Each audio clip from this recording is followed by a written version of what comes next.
By the way, it's not a ghost. Hello. Welcome. Squirrel. She just said squirrel for no reason. Hello, everybody. Welcome to...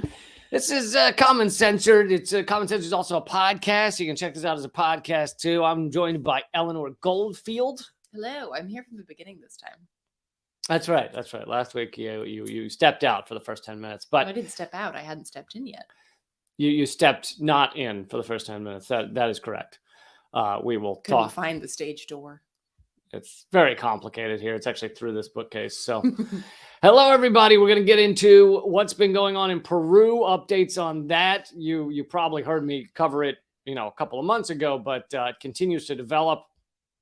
And we're going to go into a big win that just happened in Alaska. We're going to go into what prisoners are selling now. And it's not what you think in the United States. It's not SIM cards. It's not SIM cards, not cigarettes. But yeah, we got a lot of news coming up. Maybe even revelations on what Louisiana has been doing to their horrible prison population. I don't mean the prison population is horrible. I mean the fact that they have a huge prison population is the horrible thing. But yes, we got a lot of news for you. A lot coming here. Please share this. Please click thumbs up. Please get quick join. Everybody get that? Everybody get all that? All right. And we are live. Let's do it, man. So first, I wanted to give you an update on Peru because Peru continues to fight. They, as most of you know, Peru has been the latest victim of a U.S.-backed coup. It's not exclusively the work of the U.S., but the U.S. is clearly involved in it. As I've covered before, a former CIA agent who's an ambassador in Peru met with the Peruvian Secretary of Defense the day before this coup took place. And the following day, the military, along with Congress, turned on Castillo, turned against President Castillo. So it's kind of like they did it out in the open this time, this U.S.-backed coup. They used lawfare. That's their preferred method of cooing people now is lawfare. It looks a little better than, also sounds kind of snazzy. Than the self-inflicted 2 bullets to the head. This tends to look better. So they say the Peruvian protests continue. National protests across the nation head to Lima. And I thought it'd be useful, if Eleanor will allow, to go through the list of events, the play-by-play. Well, you know. Do I have veto power on this? You do. Would you like to veto? I've just covered your face, apparently. My face. That's my answer. Yeah.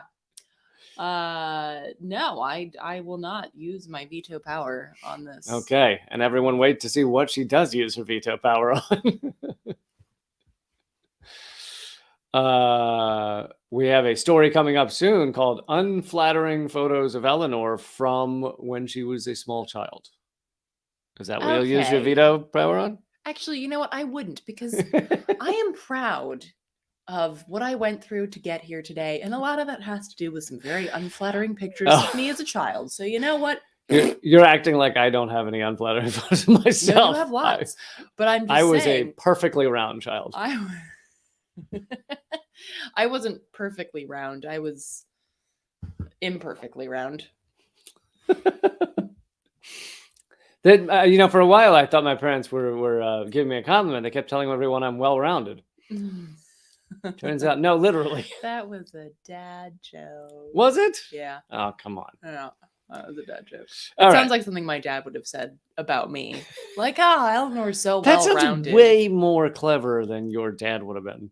Your dad would have just called you Kathy Bates from Titanic and walked away. He did call me unsinkable. That is true. But joke's on him because fat floats more than muscles. So, but also it does sound like something he would have said.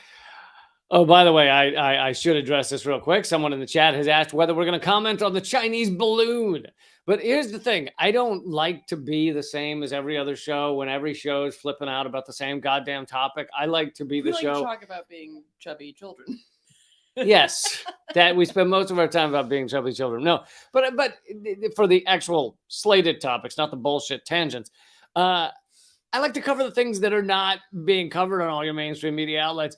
But I will say this, that it seems overly obvious that this is a meteorological balloon, a weather balloon that has a lot of advanced equipment on it, because weather balloons nowadays do.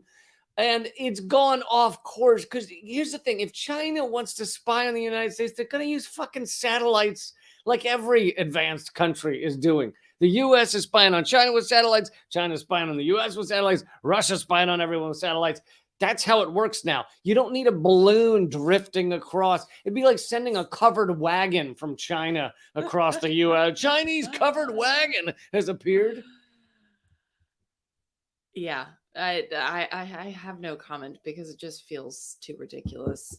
I mean, what is there even to say? Like, oh, that's hilarious. Oh, that's weird. Oh, that's. I mean, Yeah, I don't even. Really have a comment. the U.S. is using it for hysteria because it's useful in the new Cold War against China. It's useful. That's why they're using it. If China did it intentionally, would you intentionally put yourself on a possible path towards nuclear Armageddon because if your fucking balloon went off course? Like, no. All right. Also, can I just say that when I first read in the news that there was a balloon that had gone awry, my initial thought was, remember the Darwin Awards? The guy who like attached a bunch of balloons to his lawn chair and then ended up getting like taken up into the fucking. Did he die? Yeah. I have And that was like forgotten. one of my It favorite Darwin sounds Awards. And I familiar. was like, oh God, please let it be something like that. It sounds familiar. Alas. I'd forgotten he died, but yeah, there was a guy who tied a bunch of high-grade balloons Yeah. to a lawn chair Yeah. so that he could like fly away. And then inevitably, the thing that everyone thought would happen happened. Because like I feel like there was something specific that he wanted to see. I can't remember exactly, but it was fucking marvelous. And I thought He wanted to see that the Earth was flat. By the way, that's the other Darwin Award. You know, the guy that shoots rockets up in the air, as you know, he was like setting records for homemade rockets, manned homemade rockets, and he wanted to go higher so he could prove the Earth was flat. And he died. Okay, well, we're getting into off topic anyway. We need to let's get back to Peru. See what happens. Yeah. Does that mean it's my fault or your fault? It's your fault. Okay. Timeline of events. December 7th, the surprise winner of the July 2020 first presidential election, Castillo. And by the way, he was or is left wing, and so that that made him immediately under attack from the right, which is also endorsed by the United States. And I don't know if you know this, the U.S. has a lot of money to play with in order to fuck up anyone who dare be on the left. On December 7th, now they've moved on to 2022. On December 7th of last year, he attempts to dissolve Congress before it can debate a third impeachment motion. So people point to this and they go, yeah, but he tried to get rid of Congress. So clearly he's a dictator. Well, they had steadily been impeaching him for nonsense. And under Peruvian law, it is legal for the president to get rid of Congress. Also, it is legal for Congress to get rid of the president with a 60% vote. So they have a million presidents because no president lasts more than a year because they always find 60% to get rid of him. But anyway, so he dissolved Congress. He's then immediately arrested. Lawmakers vote overwhelmingly to remove him from office for moral incapacity. He's arrested for a quote-unquote rebellion. Vice President Dina Boluarte becomes president's first woman president. Yay, wokeism. She says she intends to serve out the rest of Castillo's term until 2026. The U.S. immediately pledges support for Boluarte. Big surprise there. December 11th, 2 people are killed in, God, should I even try? Andahuaylas. Thank you. In the South. December 12th, hundreds of protesters temporarily blocked the airport runway, Peru's second biggest city. December 14th, Peru announces a 30-day nationwide state of emergency. December 15th, Castillo's pretrial detention is prolonged for 18 months. December 16th, the pro-Castillo protests spread to the town of Cusco, the gateway to Peru's tourist attraction, Machu Picchu. I know how to pronounce Machu Picchu. That one I can do. That one rhymes. Does it? January 9th, 2023, 18 people are killed. So now the protests continue and they have become deadly. Prosecutor's office says it will investigate Boluarte for genocide over the protests. Here's the thing. I think Boluarte is a horrible leader who's endorsing, God damn it, who's endorsing a Just right ate wing, my face who's- is really what this is. who's endorsing a U.S.-backed coup, but I don't think the largest definition of genocide could include killing 18 protesters. I hate dilution of important words. I know. I mean, what is the? I'm not saying it's 18. What's the cutoff there? 21. 21 people killed. There's got to be some number, or is it just like? Well, there are debates about this, so they can say, "Oh, it's an effort to kill an entire people." So if you tried and you only got then one, it's an attempted genocide. yes, and then they say, "Oh, cultural genocide is the one they like to use now." China is doing a cultural genocide against the Uyghurs, which is not true, but still, cultural genocide is cultural genocide is something I heard with regards to indigenous peoples in the U.S. because that is they literally literally what were has trying to happened. wipe out their entire history, culture. Yeah. Anyway, but regardless of the terminology, it's clear that that protesters are being murdered in the streets, and that's obviously fucked. Yeah, it should say. Now I'm the one shaking the table the whole time. It should say they're investigating her for endorsing the fucked. That's what it should say instead of genocide. Lost in translation there. I doubt it. Okay. I mean, maybe, I don't know. See if you can cover my face again. I bet I could. Okay, let's see here.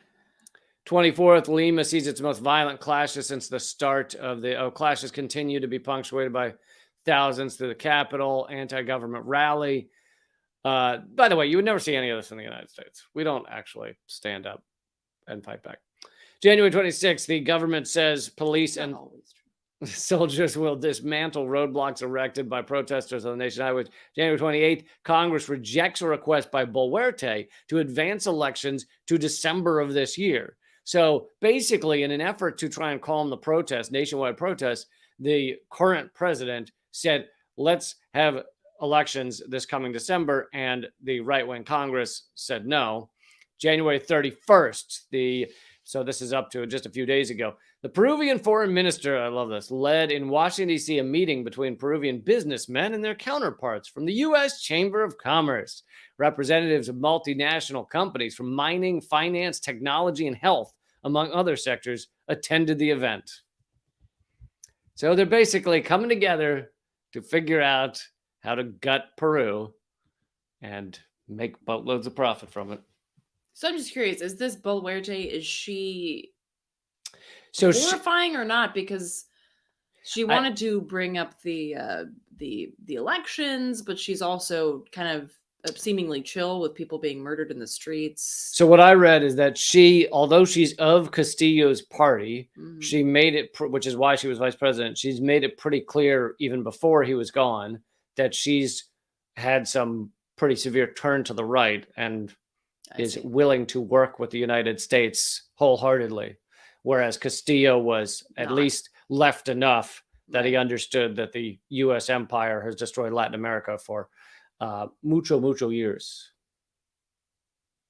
So there you go, folks. That is the update on Peru. There continue to be protests across the country, and people are fighting back against this U.S.-backed coup.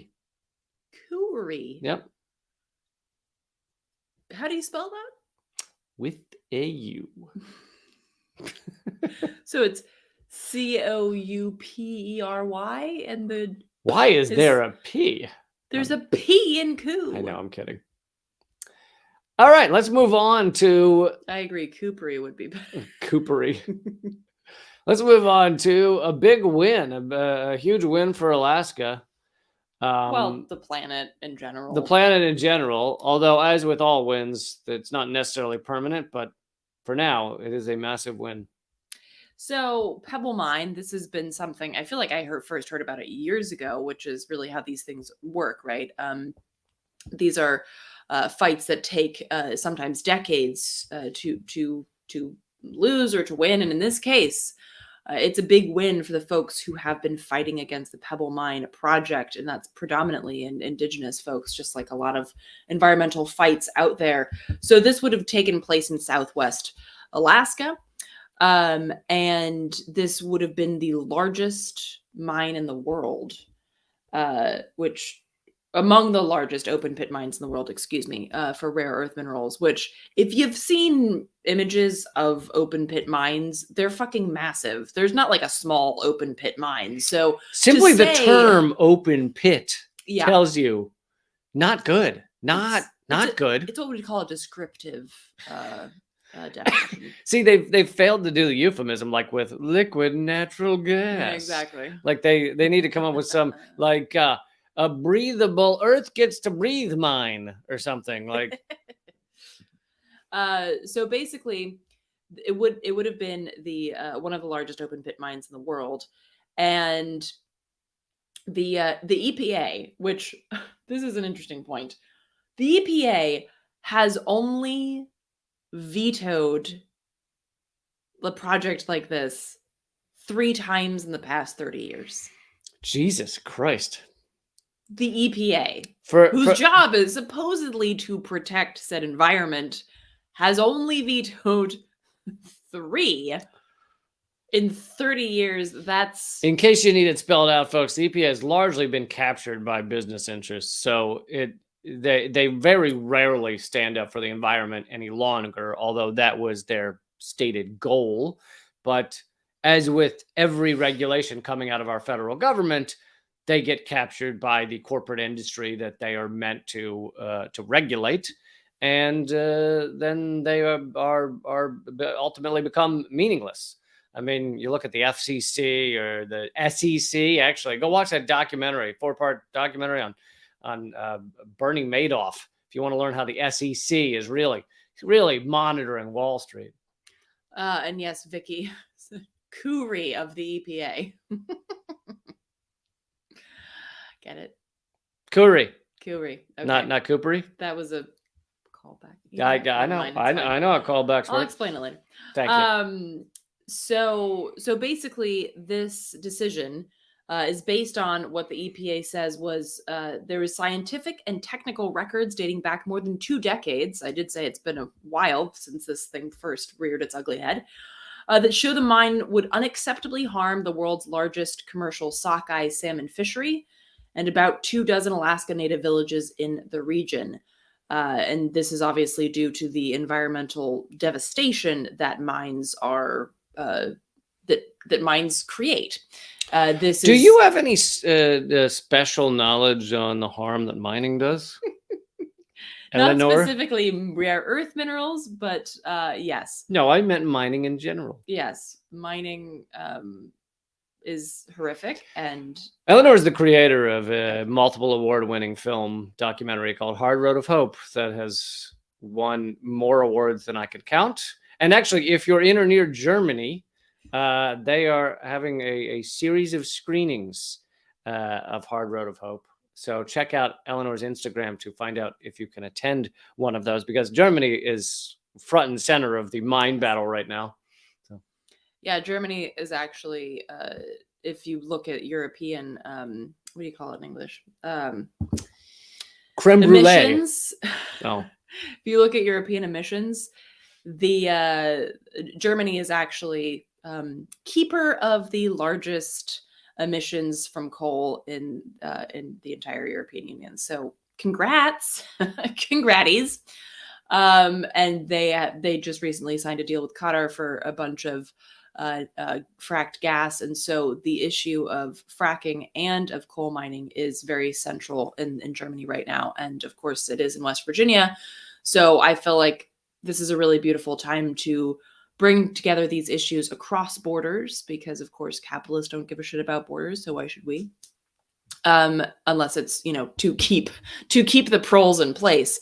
And so this is a really important time to build that solidarity. But anyway, going back to the Pebble Mine project, reading now from the EPA's decision about the they used the Clean Water Act, which I didn't even know we were allowed to use that anymore. But here you go. Wait, there's a Clean Water Act?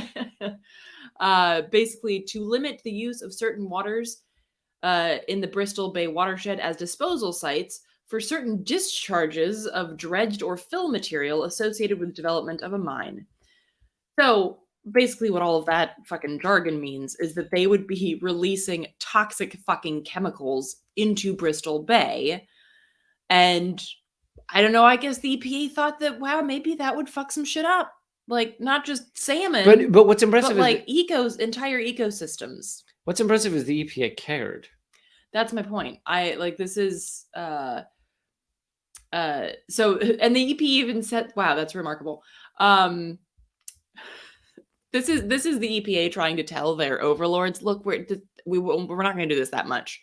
And I quote, we're not going to do this that much. In the 50-year history of the Clean Water Act, EPA has used this authority judiciously. This action marks the third time in 30 years and only the 14th time in the history of the Clean Water Act that EPA has used this authority. End quote.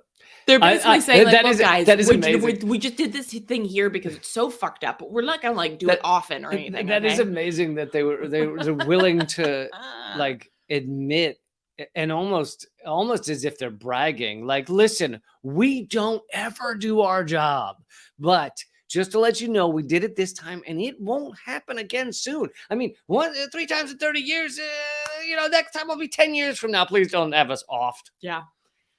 Please don't whack us. It says, quote, this action. Please don't make us sleep with the sockeye.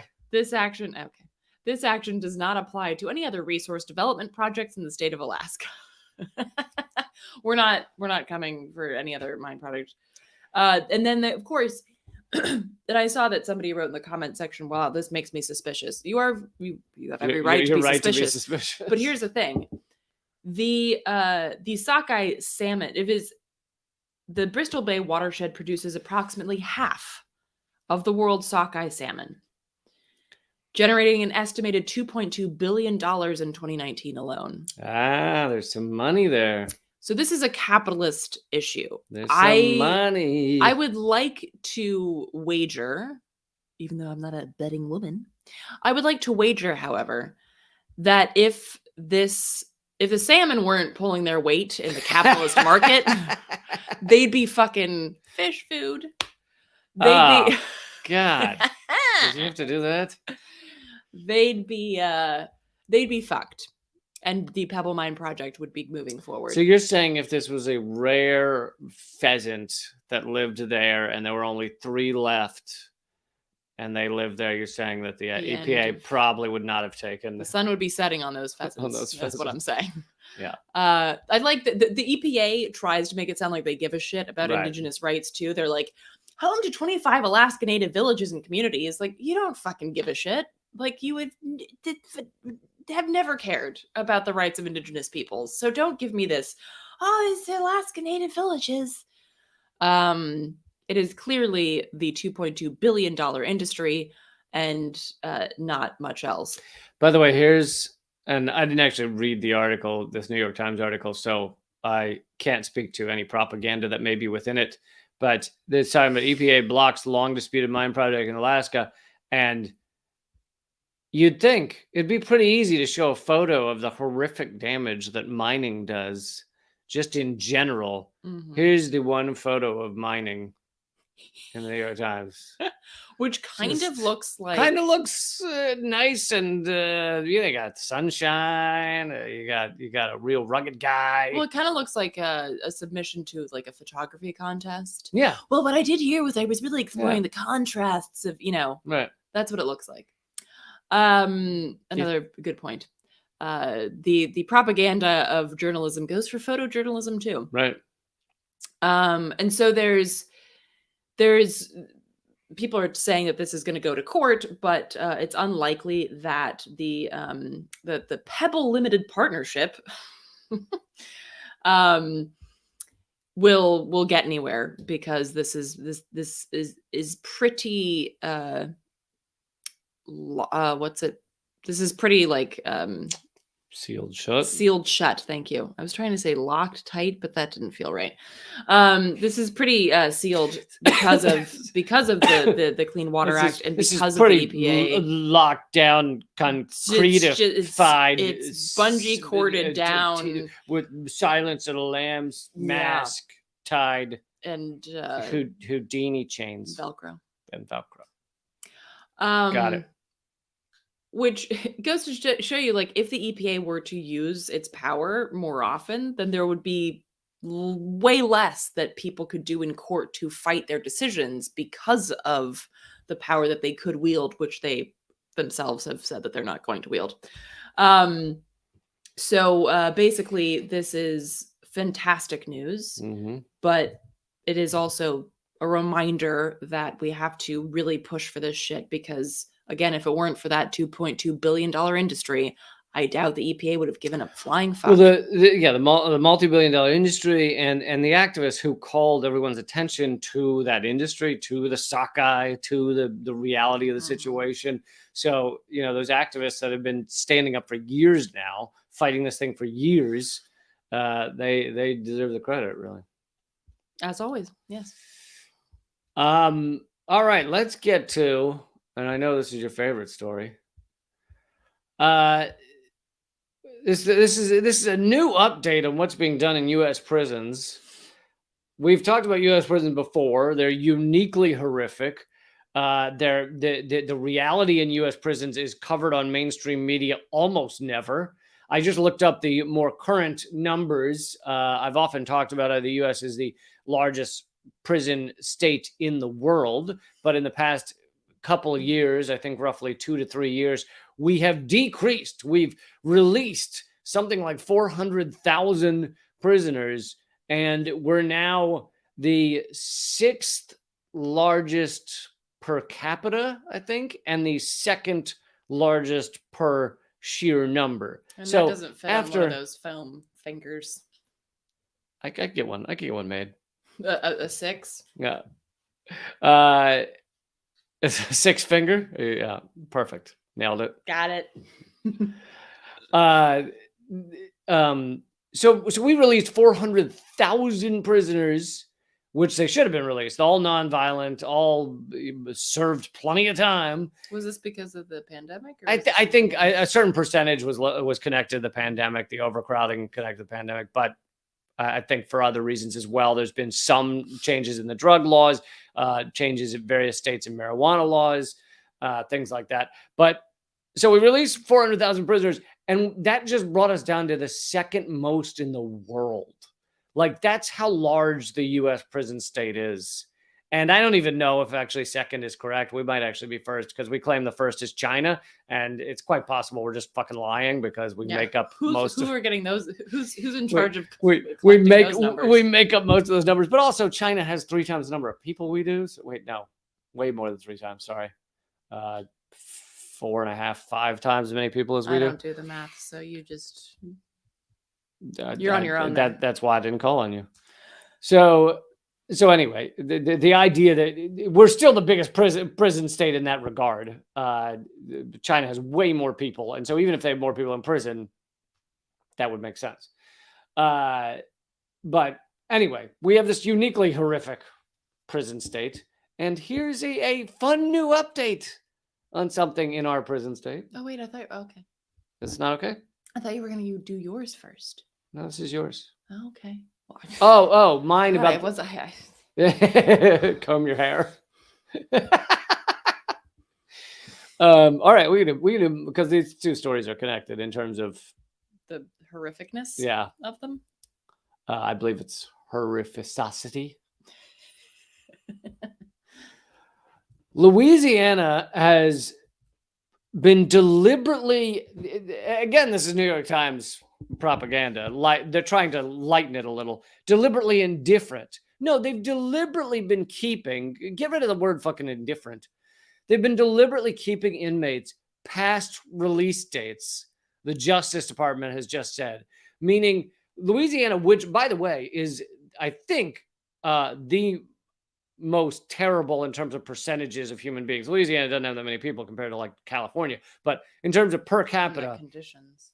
in terms of per capita, Louisiana is one of the worst, if not the worst state in the U.S. for prisons. Per capita people there, the amount of racism that goes on, etc. And they don't even care that when people are told they're supposed to be released, they just keep them.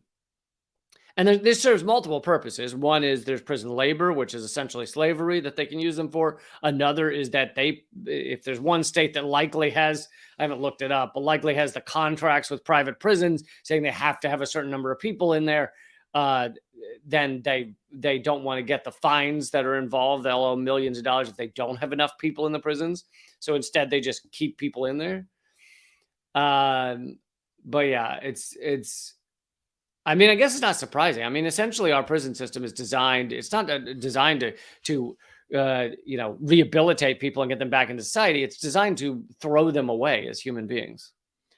Absolutely. And I mean, people might be familiar with like Angola prison in Louisiana, which has long had a reputation, much like Rikers, for being absolutely fucking awful, similar to Gitmo. And these are the kind of places where people are being kept longer than they should have been. I mean, even their sentences are, for the most part, absolutely ridiculous. And then being kept past that just because,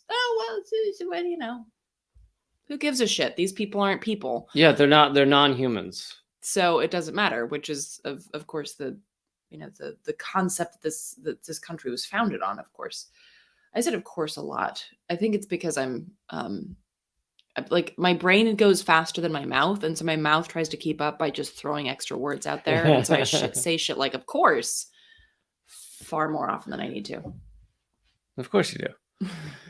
But yeah, so this is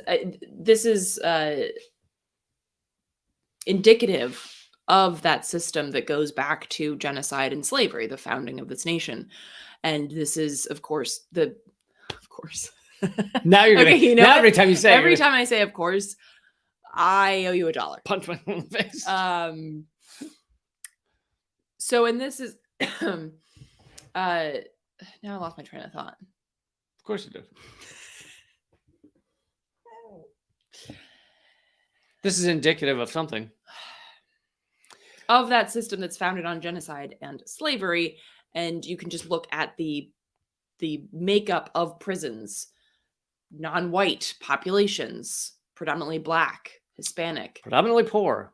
Well, that too, because you can end up in jail just for being poor because you can't pay for whatever the stupid fucking fine is that got you in jail in the first place. Can't pay for the fine, can't pay for the bail, but most importantly, can't pay for a team of lawyers that will find some fucking loophole to get you off no matter what. This justice system in this country is crazy rigged. Crazy. People do not understand what goes on in our courtrooms. If you have money, and a lot of people understand this aspect, if you have money, you will get off of just about everything, because a jury cannot handle a team of fucking 50 lawyers all running intellectual laps around them, gaslighting them until they believe a killer is a fucking nun.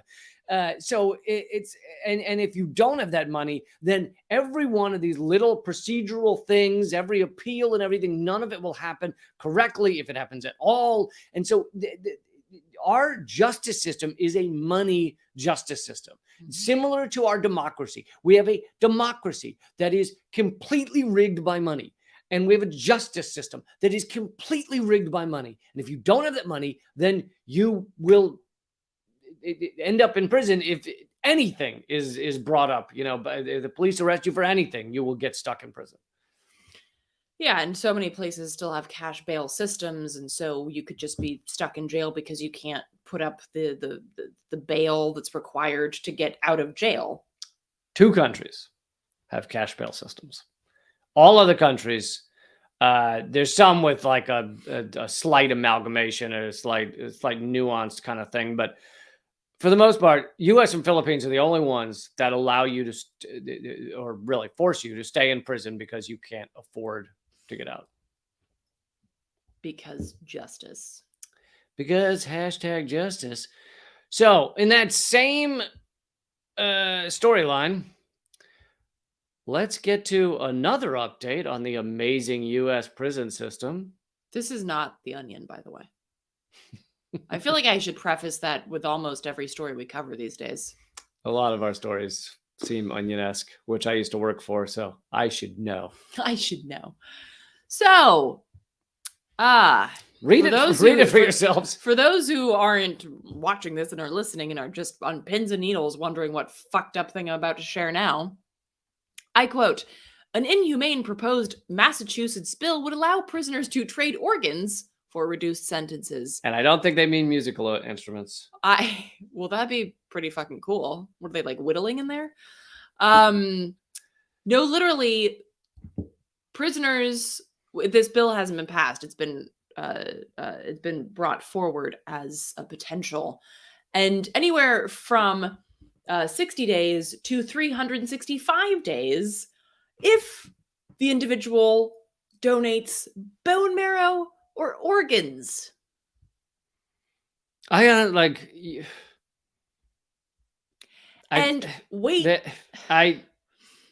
just need to sit in silence. I have no response. The politicians behind the bill say that the legislation would lead, quote, wait for it, it would, quote, restore bodily autonomy to incarcerated folks.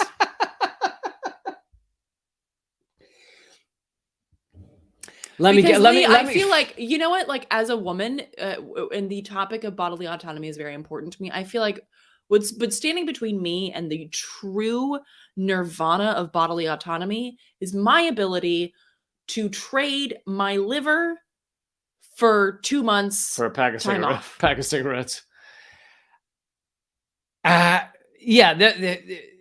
love how they try and make these things seem somehow woke.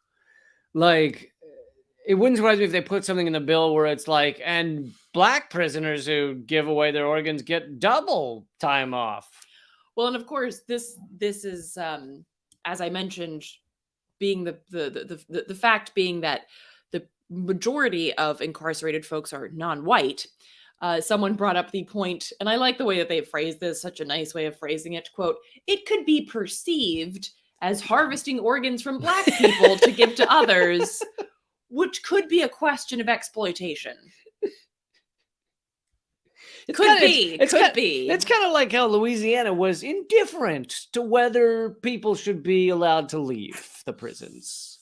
They were indifferent. Yeah. They weren't kidnapping them, fucking imprisoning them when their time is up.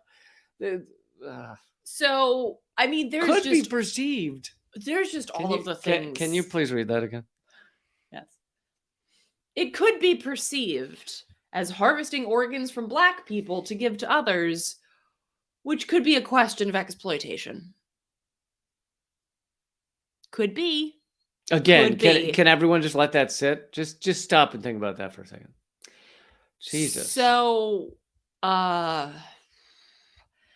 So basically, there's everything wrong with this, right? Also, the fact that that people in prison tend to not be healthy because they're fucking in cages, and so going through the process of donating bone marrow or giving up a fucking organ could very likely kill you, because these are not low risk or no risk operations or right to begin with, even if it were somebody who has like a great bill of health. But then you take somebody who has spent I don't know how many years or time in a fucking cage, and nobody suggests that living in prison is good for you.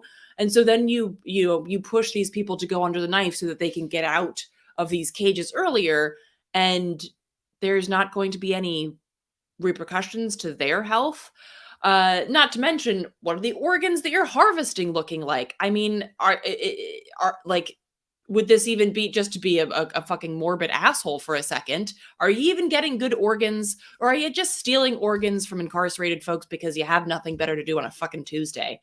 And so, quote of the day. Like, this is so, and also I mean, I sometimes I wish I could be a fly on the wall, just so like could hear human beings talking about this like they're fucking serious. Who was the asshole that decided it was between 60 days and 365 days? And what is a kidney worth? How many days is that worth? Like, what the fuck? Yeah. And then, of course, another aspect, again, all of this is fucked, but another aspect that is totally fucked is part of the issue if you're going to be an organ donor. And I have a friend who needs an organ, and so I've learned more about this recently.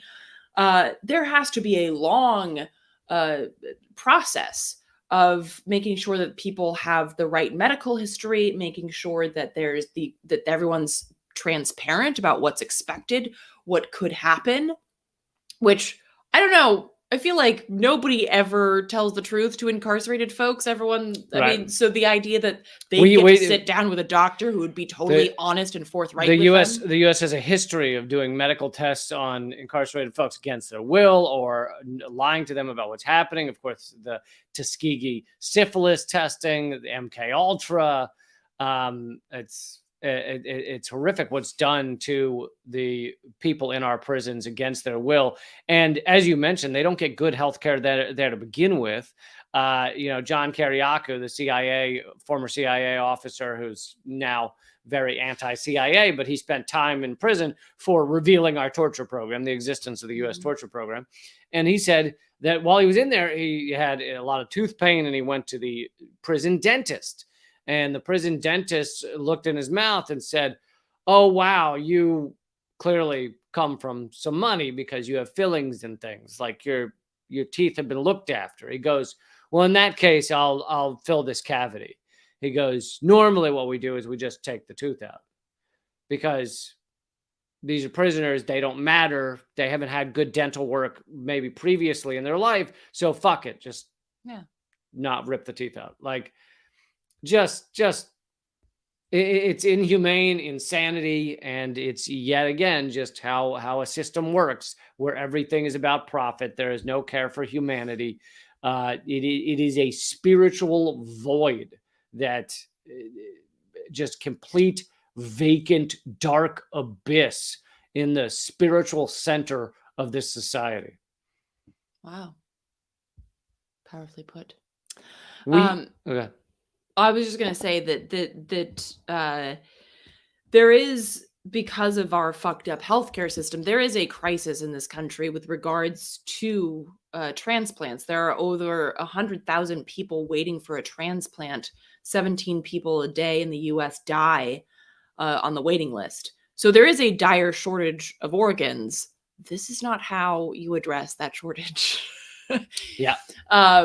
Obviously, how you initially address that shortage is to actually have a healthcare system that puts more importance on preventative care, so that you have fewer people who end up needing fucking organs because they've actually had access to healthcare before their organs shut down. But also this, the quote about harvesting organs from Black folks, non-white people actually have an even harder time getting access to organs that they need. And I just wanted to share this one number. In 2020, for example, the number of transplants performed on white people was 47.6% of the number waiting. For Black people, that was 27.7% of people waiting. So that probably comes down to various levels of systemic racism. Right. Either the hospitals deciding that Black people's lives matter less, or also sometimes, it's been proven that Black people often get poor care in hospitals because the doctors ignore their complaints because there is a subconscious racism of like, well, a Black person doesn't really know what they're talking about. But then on top of that, you have a lot of Black people that are afraid to question the doctor because they've been told that maybe questioning authority in that situation is wrong. And, the most famous example of this, I think, nowadays is that Serena Williams said after giving birth, she was, I can't remember exactly what was wrong with her, but she was complaining about something, and the doctor said, "Oh, no, it's not a big deal." And she had to keep complaining and finally insisted And then they did what was needed that ultimately saved her life. And that's Serena Williams. And that's Serena Williams. That's one of the richest, most famous people on the planet. Yeah. All right. Well, we got to go to rumble.com/LeeCamp. It's completely free to watch there. Join us at rumble.com/LeeCamp. That's what I have to do now that I am the most censored comedian in America. My old YouTube page with 250,000 subscribers is gone, is banned globally just for being anti-war, anti-imperialist. So please, join us over there. It helps grow my channel there. It helps in a lot of ways, even if you don't have the time to actually stay and finish watching the rest of the live stream with us. But we have a bunch more news coming up on Cuba. We have an update on Atlanta, and we have more. So join us at rumble.com/LeeCamp. That's rumble.com/LeeCamp. We will see you over there in just a couple of seconds. And if you're watching there right now, nothing will change.